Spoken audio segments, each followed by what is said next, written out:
ITCMD sobre imóveis no estado de São Paulo. Qual é o valor correto? Meu nome é Jonatas Albino do Nascimento, eu sou auditor fiscal do estado de São Paulo, especialista na fiscalização do ITCMD, e hoje vamos conversar sobre esse tema que, em pleno 2025, vou datar esse vídeo porque faremos em breve outros vídeos sobre isso. Ainda temos uma desinformação assustadora sobre um tema que na minha concepção, já está consolidado. Primeira coisa, 2 avisos antes da gente começar esse vídeo.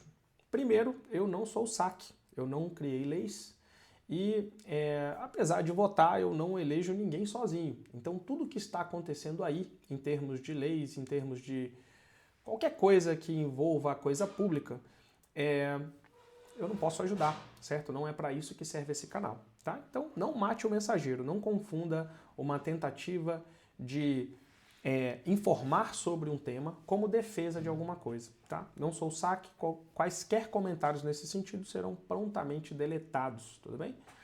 Esse é o primeiro ponto. E o segundo ponto é, esse vídeo é realizado em um canal particular, em um horário fora de expediente, então, e eu não tenho autorização para falar em nome da Cefaz e nem pretendo fazê-lo, ok?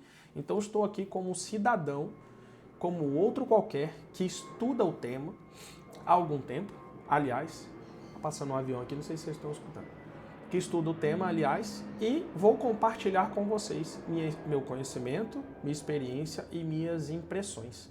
Nada além disso, tudo bem? Feitos esses disclaimers necessários, vamos ao tema.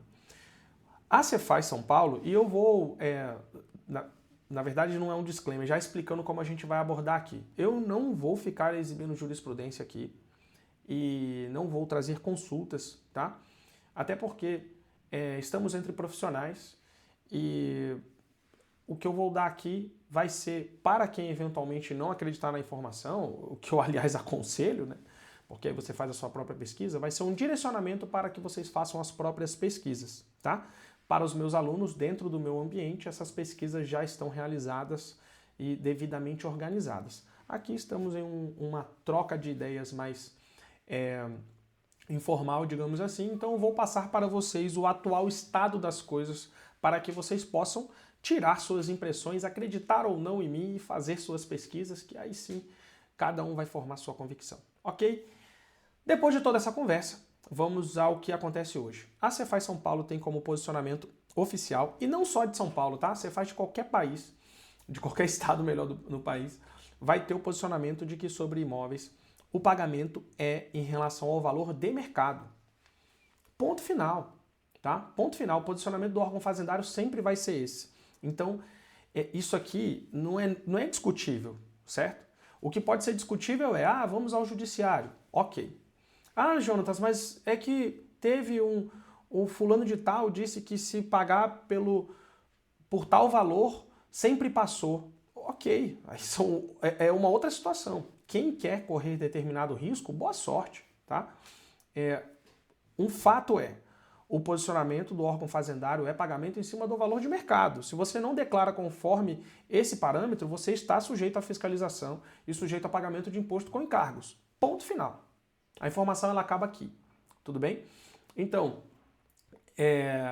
se as pessoas escolhem pagar com base em outro parâmetro, é por isso que existe fiscalização. Porque existe uma conduta correta a ser promovida e existem as pessoas que simplesmente ignoram isso, seja intencionalmente ou não, e por isso que órgãos de fiscalização existem, tá? Não só no aspecto tributário. Então esse é o primeiro ponto. Posicionamento da Cefaz, não só de São Paulo, mas de qualquer estado do país, é valor de mercado. Ponto final. Tá? Agora, vamos ao seguinte. Jonatas, mas aqui no estado de São Paulo, a gente tem, eventualmente, né, agora eu falo mais especificamente da capital e eventualmente cidades que têm o ITBI, a gente tem o ITBI. E aí, como é que fica o ITBI? Parêntese, óbvio que eu sei da discussão em relação ao que consta no decreto, que colocaram via decreto ITBI, colocaram IEA lá. E a jurisprudência já está absolutamente consolidada nesse sentido. Este vídeo não é sobre esse aspecto específico digamos assim, da linha histórica do tema, tudo bem? Esse aspecto é sobre, esse vídeo é sobre qual valor eu preciso pagar e eventuais desinformações em torno disso aqui. Tudo bem? Perdão. Porque qual é o fluxo do imposto? O fluxo do imposto é o cidadão vem, declara e paga, essa na imensa maioria das vezes, declara e paga e o órgão eventualmente fiscaliza aquilo ali. É dessa lógica que a gente está falando, e não do contrário, quando o órgão vem e impõe um determinado valor. Aí a gente está falando de uma outra interface, digamos assim, certo? Que não é o objeto desse vídeo, tudo bem? Só fazendo um parêntese aqui. Ok. Jonatas, mas e se eu vou lá e no meu município tem o ITBI? E faço o pagamento com base no ITBI. Pessoal, vamos lá. Quando eu olho para as normas do meu estado, o que está escrito lá? Quando eu olho para as consultas tributárias daquele órgão fazendário, o que está escrito lá? Tá? É nisso que eu tenho que me pautar. Todo o resto é confusão.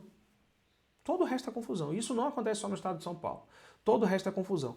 O que protege efetivamente o cidadão quando ele faz o pagamento? O que protege, não tem o que discutir. Está protegido, não tem o que discutir.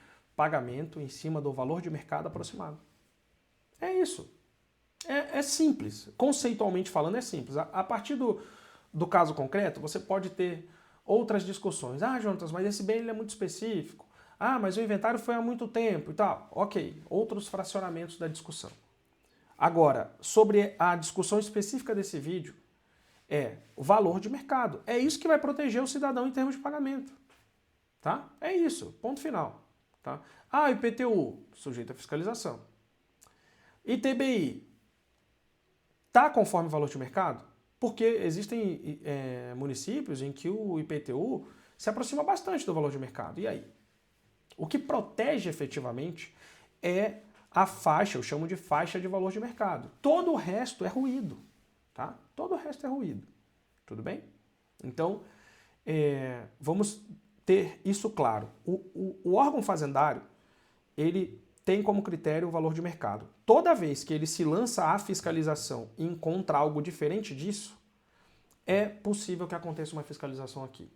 Ponto final, tá? Ponto final. Se não tem uma decisão judicial, uma liminar, alguma coisa nesse sentido, tá? Existe um risco, tá? Agora vamos colocar um outro aspecto aqui, que é o seguinte. É muito importante nessa discussão aqui e precisa ser mencionado. Nós temos um histórico, eu não vou passar por todo esse histórico, porque não é o objetivo desse vídeo, né? Senão o vídeo não é uma aula, esse vídeo é uma troca de ideias em poucos minutos. Nós temos um histórico em que a questão do valor do imóvel em São Paulo sofreu determinadas nuances, e eu acabei de citar uma delas, a questão do ITBI e a questão do IA. Hoje, uma pesquisa jurisprudencial hoje que você faça vai apontar que quando você tem o confronto da fazenda pública com o contribuinte, a fazenda pública querendo cobrar valor de mercado e o contribuinte querendo pagar, em regra, pelo IPTU ou ITR, a imensa maioria da jurisprudência tem dado ganho de causa à fazenda pública. Tá? É isso. O profissional que hoje se lança numa discussão sem ter essa noção, na minha concepção, precisa botar o bumbum na cadeira e estudar. Tá? E aí eu já venho na carona, porque vai ter muita gente, não, que eliminar isso, eliminar aquilo. Pessoal, processo civil básico, não é nenhum, processo civil 0. Eu preciso fazer uma pesquisa jurisprudencial a partir do meu 2º grau, né? A partir dos acórdãos, a partir das turmas. Liminar. Mas o recurso necessário, isso tudo não está acabando nas turmas? Certo? Então muitas vezes eu ouço esse tipo de colocação e eu fico assustado com isso, porque é uma colocação até ingênua, né? Ah, mas a liminar isso, a liminar aquilo. Minha gente, vamos fazer uma pesquisa jurisprudencial séria, ela precisa ser a partir da 2ª instância. Isso é o saber o que está acontecendo, porque não adianta nada você ter uma liminar agora, que te permite um determinado pagamento, e daqui a 3 anos, 4, você tem a decisão em sentido contrário. E tem uma enxurrada de processos dessa maneira. uma enxurrada que você pega liminar favorável e o trânsito em julgado desfavorável, pela ótica do contribuinte. Então vamos encarar essa questão da pesquisa jurisprudencial de forma séria. Eu faço essa gravação hoje, em julho de 2025. Tá? Esse posicionamento jurisprudencial majoritário em prol da Fazenda Pública, eu já leio ele, vou fazer uma aproximação aqui, tá? De 2020, segundo semestre de 2022 e primeiro semestre de 2023 para frente, na minha leitura. Por que eu digo na minha leitura? Não parei para, não, pera lá, deixa eu mapear aqui as turmas, deixa eu mapear os desembargadores, não fiz isso, tá? É pelo contato, pelo que eu vejo das decisões. Tem sido majoritário desde lá. E muita gente por aí falando, que eliminar isso, eliminar aquilo. Vamos ser profissionais, tá? Vamos ser profissionais. Vamos discutir jurisprudência com jurisprudência de fato. Pelo amor de Deus, né? Dizer que, não, é eliminar, não. Não dá para discutir nesses termos, tá? Então vamos ter responsabilidade e seriedade, tá? Porque isso impacta o patrimônio das pessoas.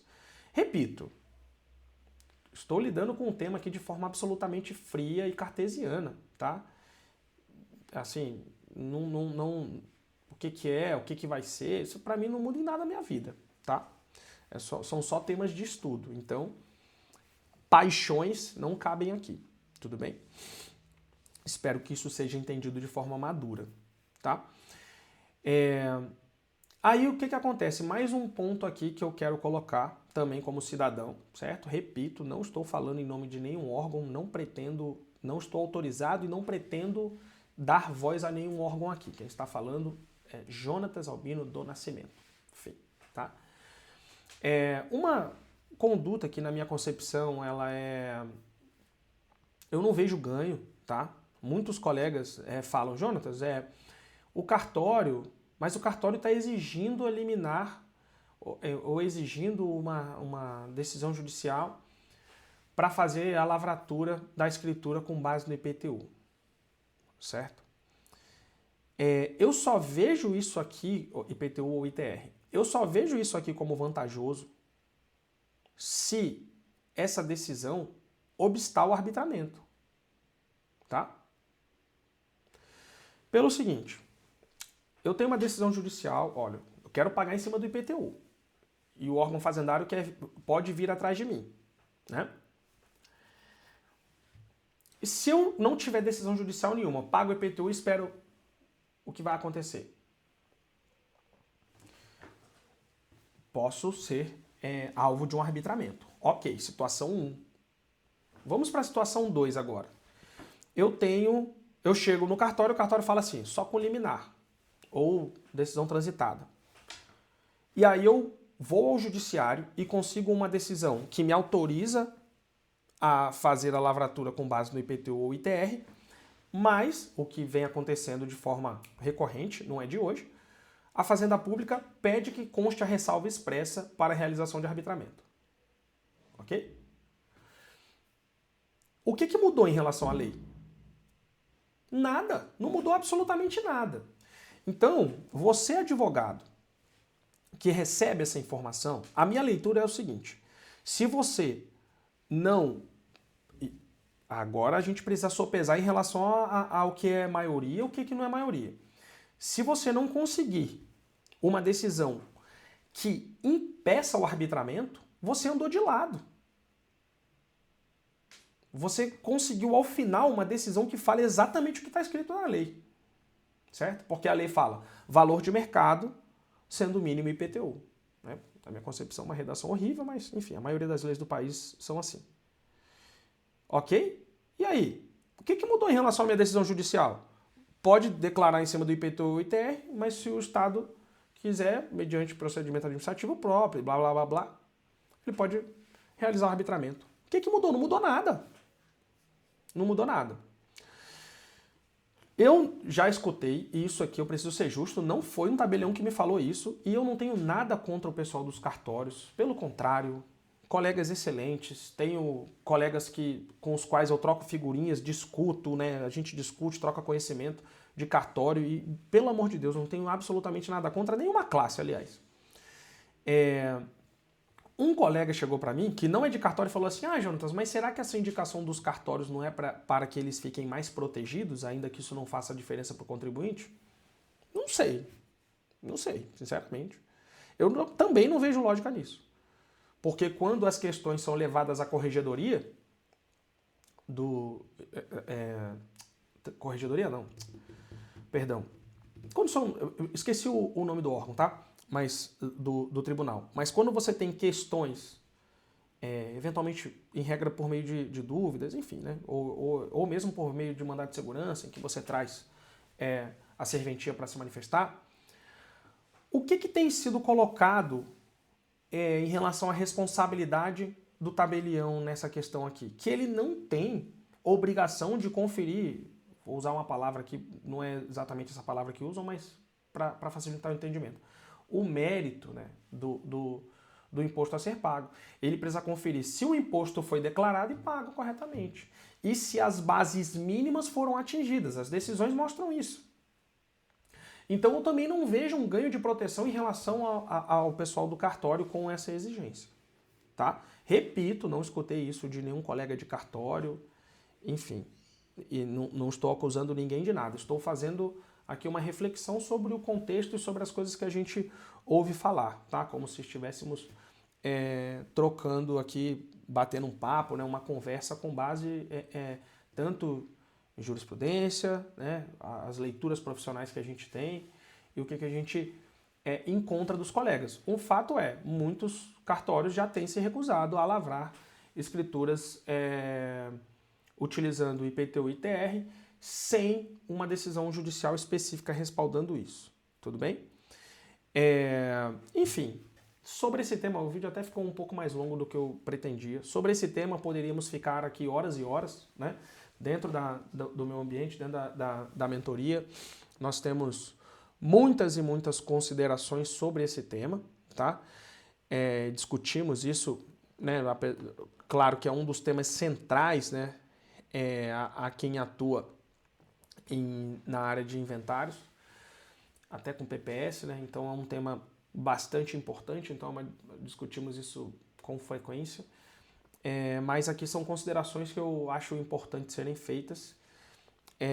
Repito, que eu já falei 2 vezes nesse vídeo, não estou falando em nome de nenhum órgão, estou única e exclusivamente dividindo o meu conhecimento, contato com decisões judiciais, contato com colegas que falam, olha, né, o cartório tal não quer lavrar assim, falou, orientou assim, assim, assado. E o objetivo desse vídeo não é falar em nome de nenhum órgão, e também, né, fiz bastante essa ressalva e faço de novo, também não é falar mal dos colegas que trabalham em cartórios, né, uma responsabilidade gigantesca, então às vezes o colega faz uma leitura e fala assim, não, isso aqui vai me proteger, é uma situação muito, muito nebulosa. Entendo também esse comportamento porque a gente está no meio de uma transição do ITCD, né, a jurisprudência às vezes está para um lado, às vezes está para o outro e às vezes o que acontece é que vira meio que um salve-se quem puder, né? Mas venho aqui compartilhar com vocês a minha leitura.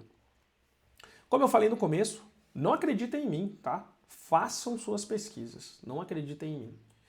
A única coisa que eu digo para vocês, que eu peço para vocês é cuidado com pesquisas em decisões, tanto provisórias quanto em decisões de primeira instância. Cuidado com isso, tá, pessoal? Cuidado.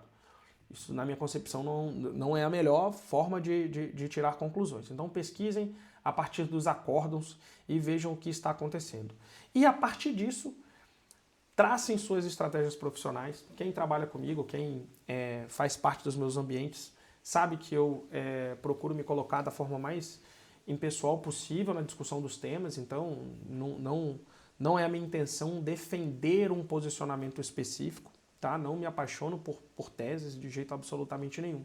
Mas eu ainda vejo muita desinformação nesse sentido. Vejo muita gente falando que determinadas coisas que são arriscadas não são, colocando jurisprudências como majoritárias, que na verdade não são.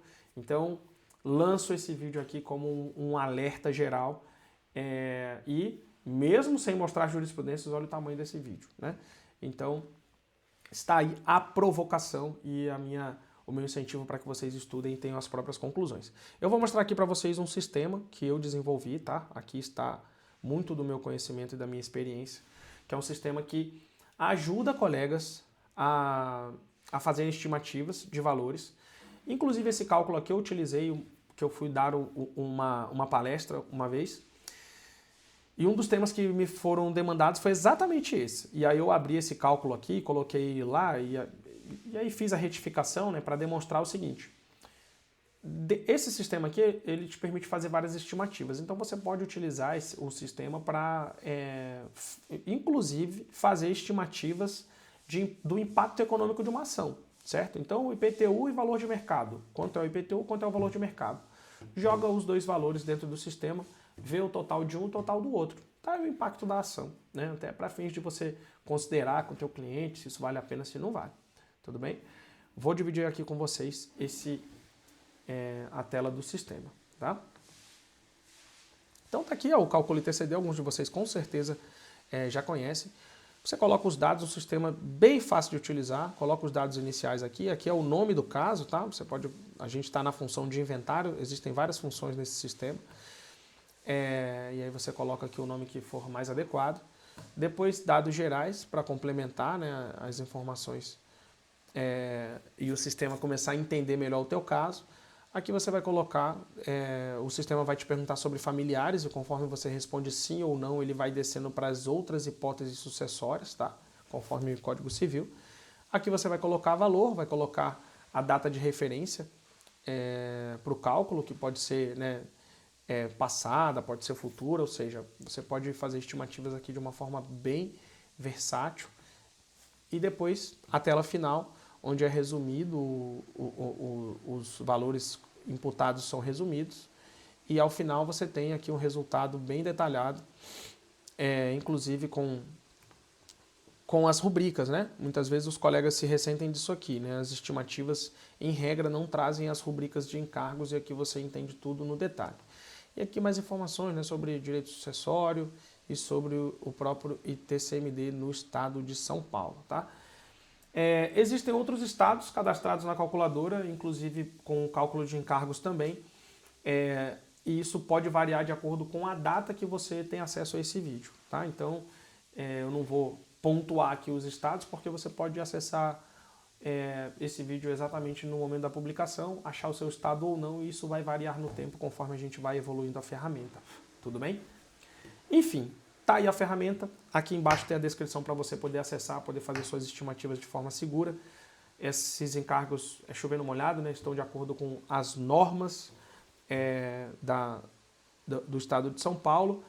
E cuidado, pessoal, cuidado com desinformação, tá? Eu vejo a internet, ela vive muito a troco de boas notícias, a troco de verdades bombásticas, e muitas vezes essas boas notícias elas não têm fundo de verdade e as novidades bombásticas também não. Então a gente tem que ter muito cuidado como profissionais, a gente tem que pesquisar, como eu aconselho que vocês pesquisem sobre tudo que eu falei aqui e tirar as próprias conclusões para não termos surpresas ruins, certo? Um abraço e até a próxima.